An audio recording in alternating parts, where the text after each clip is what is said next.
Sony made the A350 in 2008 with 2 sensors. Did they mess up? I don't know. Let's find out.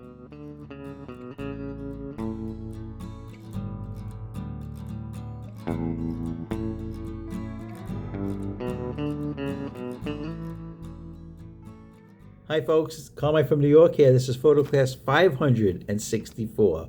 This is a review on the 2008. Yep, 2008. That's pretty old, but it's still around and it's still worth the price you'll pay on the used market. $104 to $134 in good or excellent condition. I recommend you guys go to MPB. I'm not a sponsor, but you do get a 6-month warranty, free shipping, a camera battery, and the battery charger. So keep that in mind. Who on eBay is giving you that? Okay, let's keep rolling. So, what led me to the Sony A350 camera? First of all, it has a CCD sensor.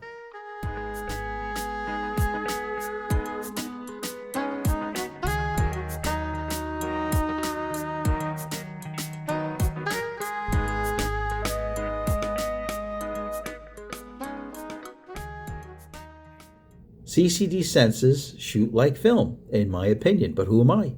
I've only been doing this for 50 years plus.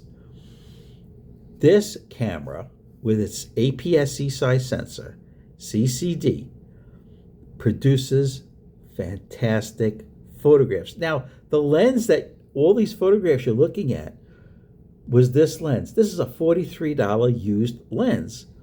This is the Sony 55 to 200, all right? This is the Sony 55 to 200. DT marking means that it was made for the APS-C size sensor.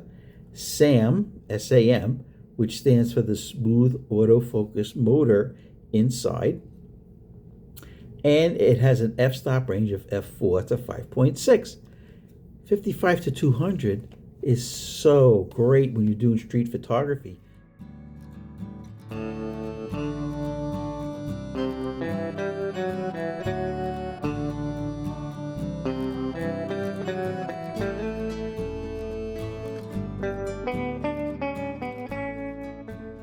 That's what all these photographs were. I'm down here in New Jersey working on a project, and I took it out on my time off and started shooting street photographs that I hope you enjoy. Okay, so the prices, I told you the prices. The lens that we're going to look at, $43 used. The camera, anywhere from $104 to $134 in good to excellent condition. And like I said, I send all you guys to mpb.com. Not a sponsor. They give me nothing. I pay for everything. But I want to send you guys to the right place. Now, in 2008, DP reviewed this camera so much they did a 32-page report on it. The link is in the description. And they gave it a recommended verdict. And I recommend it too. Once you start looking at these photographs, you'll say, that's why it's recommended.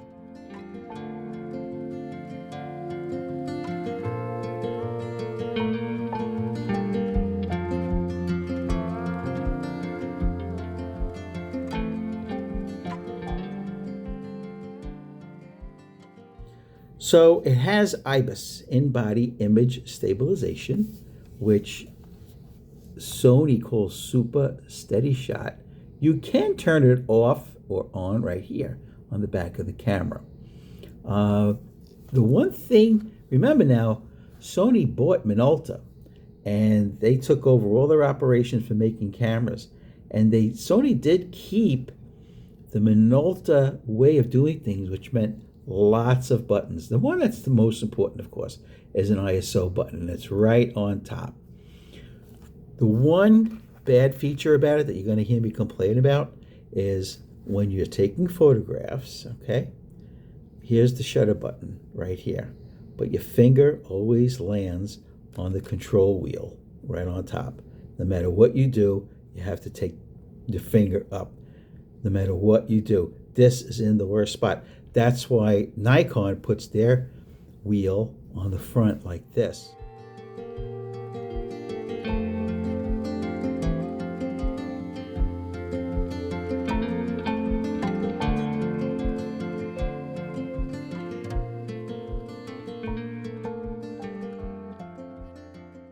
This is terrible. In fact, the other second part of that is when you finally do get your finger up here, this is all so smooth where the shutter button is. You really sometimes have to look. Is my finger on the right spot? Is it this? Because this feels just like the shutter button. It's a mess. On one of my Sonys, I did take a piece of double-sided, Velcro, the soft end, and I made a circle and I put it up here. This way my finger would find it quickly without removing my eye from the viewfinder. Anyway, let's keep going. So now this camera has live view. That's where the second sensor comes in. You switch to live view up here, right? Now that's all you hear, right? The mirror in the front stays down. The light goes up, hits a sensor right in back of this Sony logo.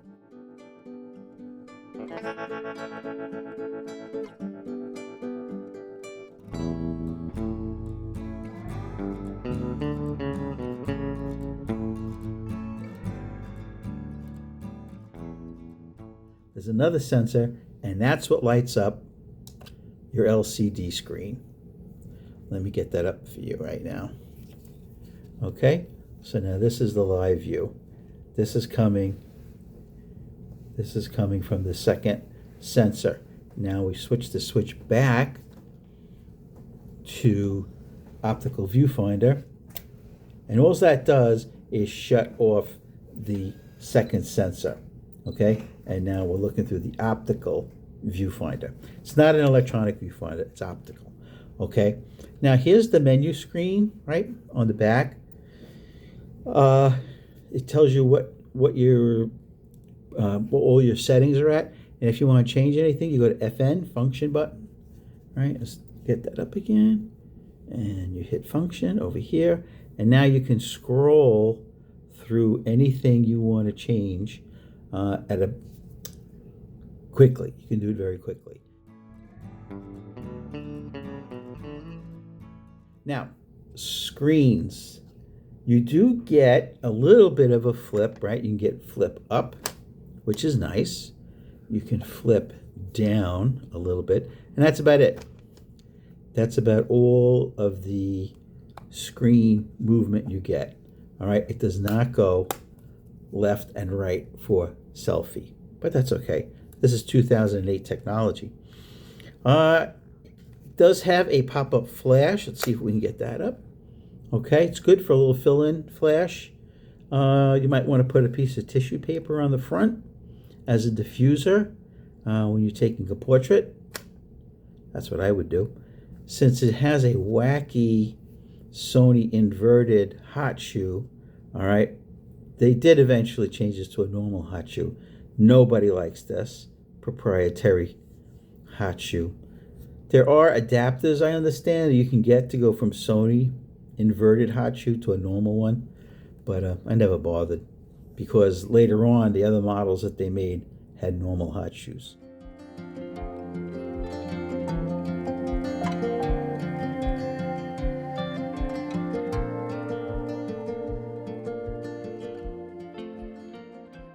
Okay, you can shoot RAW and JPEG, thank goodness. The ISO range is pretty good, 100 to 3200. It's a little noisy at 3200, but that's okay. Shutter speed goes up to 4,000th of a second. CF cards, let me just turn this off. Okay, and your CF card loads right on the side, right here.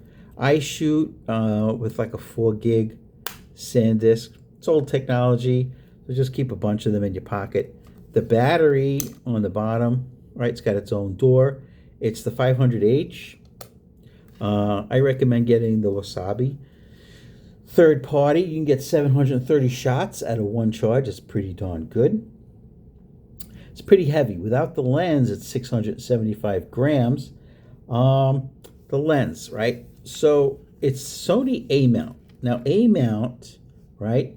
There are hundreds of thousands of Minolta lenses which have the original Konica Minolta A mount, right? And because Sony bought Minolta, they kept the mount the same. So there literally is 100,000 Sony A mount, Minolta A mount lenses out there. Super high quality.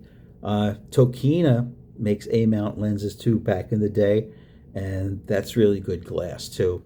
Okay, you can't go wrong. You can't go wrong with a Sony A mount lens, a Minolta A mount lens, a Tokina A mount lens, and the majority, 99% of them are all autofocus too. Now, control dial. So you'll see it has a full PASM control dial on top, right? For priority, program mode, aperture priority, shutter priority, and manual, and a few scene settings. And it's got the big green auto in case you're feeling lazy. You put it on full automatic, and it'll do all the thinking for you. Okay, power button, and of course all the usual buttons for review, menu, delete. Let's see what else we got here. Self timer, but this is the most important one. Your ISO button right on top. It's fantastic. So when you set it, let's say I have it on aperture priority, right? I have it on the A. When you look through the viewfinder, right? This is your control dial right here, and that'll change the apertures. Okay? Subscribe, comment below, thumbs up.